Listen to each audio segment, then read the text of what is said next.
চীনের চেংদু শহরের রাস্তায় দেখা যাচ্ছে এক অভাবনীয় দৃশ্য। ডায়পার পরে, মাথায় হেলমেট আর দুপা মেলে স্কেটবোর্ডে দুর্দান্ত ভঙ্গিমায় ছুটে চলছে ১১ মাস বয়সের একটি শিশু। হাঁটা শেখার আগেই স্কেটবোর্ডে উঠে যাওয়া এই শিশুর নাম জুয়ান জুয়ান। দক্ষিণ পশ্চিম চীনের এই ছোট্ট শিশুটি ইতিমধ্যেই সোশ্যাল মিডিয়ায় ভাইরাল। জুয়ান জুয়ানের বাবা লিও দাওলং একজন অ্যাথলেট, স্নোবোর্ডার হিসেবে খেলেছেন চীনের জাতীয় দলে। বাবার হাত ধরেই স্কেটবোর্ডে চলা শুরু হয় জুয়ান জুয়ানের। ৫ মাস বয়স থেকেই ছেলেকে ট্রেনিং দেওয়া শুরু করেন তিনি বলেন, ৯ মাস বয়সেই জুয়ান জুয়ান বোর্ডে দাঁড়াতে শেখে। ধীরে ধীরে একাই চালাতে শুরু করে। এখন তার বয়স ১১ মাস।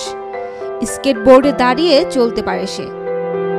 তিনি আরও জানান, আমি বুঝতে পারতাম জুয়ান জুয়ান স্কেটবোর্ডে চড়া উপভোগ করত। আমি যখন হালকা করে বোর্ড নাড়াতাম তখন সে কাঁদতো না, বরং মজা পেত। সে হাসি মুখে দাঁড়িয়ে থাকতো আর আমি ধীরে ধীরে ঠেলতাম।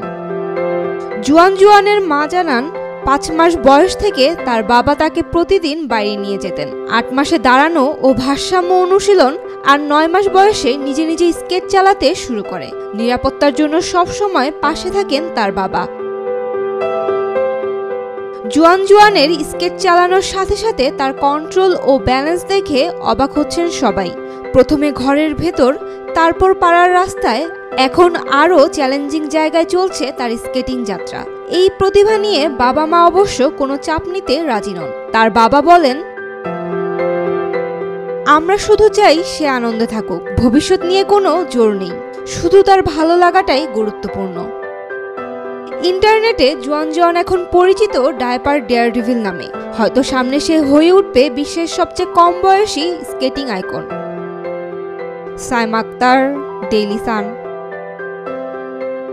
For more updates, follow us on Facebook, subscribe our YouTube channel, get the latest update on www.daily-sun.com.